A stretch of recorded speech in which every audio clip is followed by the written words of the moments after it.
Hey guys, so today I want to talk about some stuff.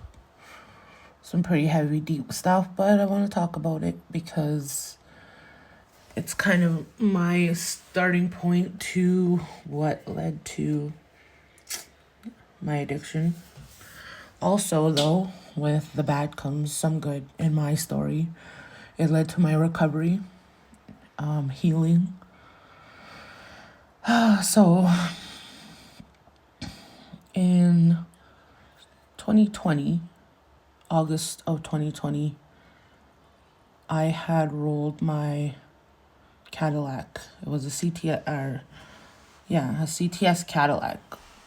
I remember the car specifically because it saved our life. Well, I know God saved our life. Let's be realistic here.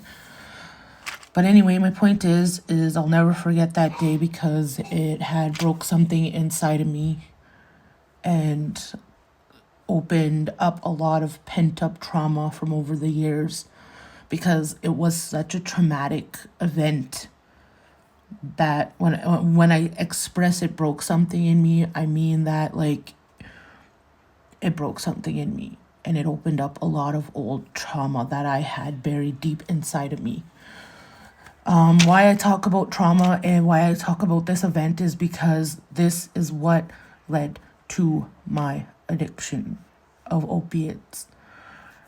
And I'll be honest, like I suffered from alcohol addiction. I suffered from cocaine addiction. I've dabbled in, I've took mushrooms. I've tried different things. I mean, I think a lot of people will relate to me when, it's not always just one addiction in specific because I find us as Aboriginals, we use vices in many sorts, whether that be cocaine, drinking, or pills, or whatever the case may be, whatever your vice has been, even food, for crying out loud.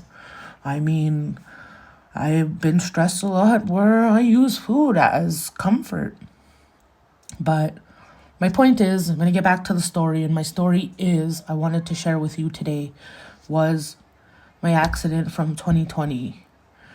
It was August 19th, I believe, 2020, when me and my son had rolled. And I had later learned after the roll that the firefighters and the police said that my car had rolled the length of a football field. So if you can just imagine that for a second, it was very traumatic. I can remember rolling. And off the very first roll, I can remember praying to God, and I gave everything to God. I apologized for anything in my life, any harm, any turmoil, anything I've ever caused anybody, and I gave it to God. And I said, please, God, let us live. And if not me, at least my son. Please let my son live. He deserves to live. But by the grace of God, we both lived. And I'm thankful to him every single day. And by the grace of God, we had no internal bleeding, no broken bones. My son had a little scratch on his nose, and I don't say that's it because, like I said, it was traumatic. And my son, it was traumatic. I don't want to speak about my son because, well, he's underage. That's his stuff. I don't want to speak on it, but I will speak on mine. And maybe when he gets older and he wants to talk about it, he'll talk about it.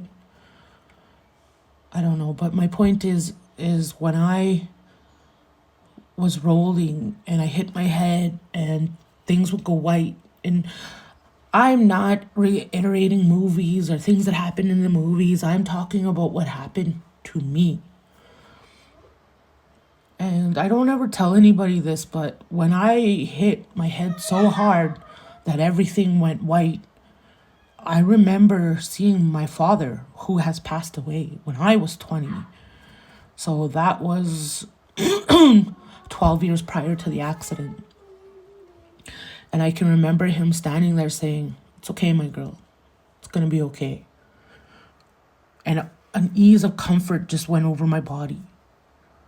But my point is when I came to, I just would see things rolling and things were blurry and things were smashing and glass was breaking. And I just kept remembering and praying, please let my son live. Please let my son live.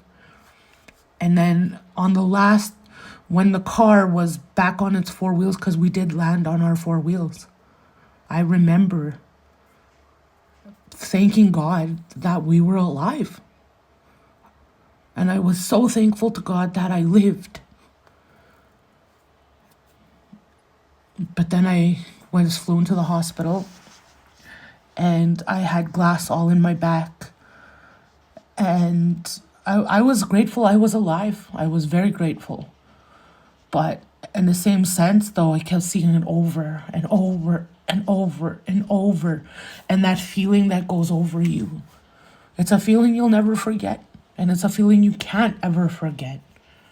So when I say something inside of me broke, that's what broke inside of me.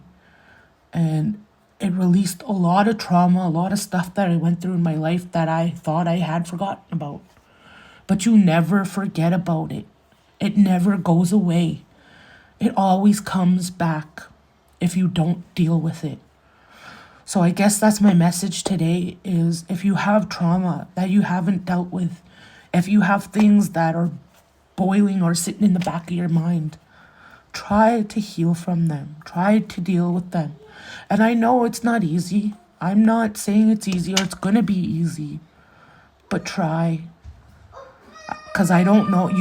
Anything can happen in your life. So try. For the sake of your future. For the sake of your children's future. Try. And I'm trying every single day. I am. I'm trying every single day. But now, after coming home from the hospital, being sent home with Percocet, here's Percocet, go home and heal. I had a dent in my femur, and I had hurt my back. I had glass all in my back, in my lower part of my back, almost my buttocks part. Bruises, I had scrapes, scratches, everything. But like I said, grateful to be alive. Grateful I didn't break bones. Grateful I didn't have internal bleeding from an 8 to 10 rollover car crash. People don't normally live to talk about these things, but I did. So I'm talking about it, and I want to talk about it, and I want to tell people. I want to share my story. I want to share my story with you guys. And I want to share my story with you guys because I want to help people who go through things that I've went through, that I've been through. Maybe I can help somebody. If I can help one person, then I'm doing what I wanted to do. I'm doing what I was supposed to do. What I was saved to do by the grace of God. And I am a firm believer in God. I've always been since I was a little kid. And nobody could ever change or take that away from me. So I knew in that moment when I was rolling that was the only thing I can do. Is pray. Pray to God to have mercy and save me and my son. And he did. But the moral of the story here is, of course, God is great. He is our Savior. And He'll always be our Savior. But my point is I believe I was saved for a reason. I was saved to help people, I believe. And my point here is, if you have trauma, try to deal with it. Try to get help. Try to seek help. Take courses to help you deal with and healing and trauma and anything.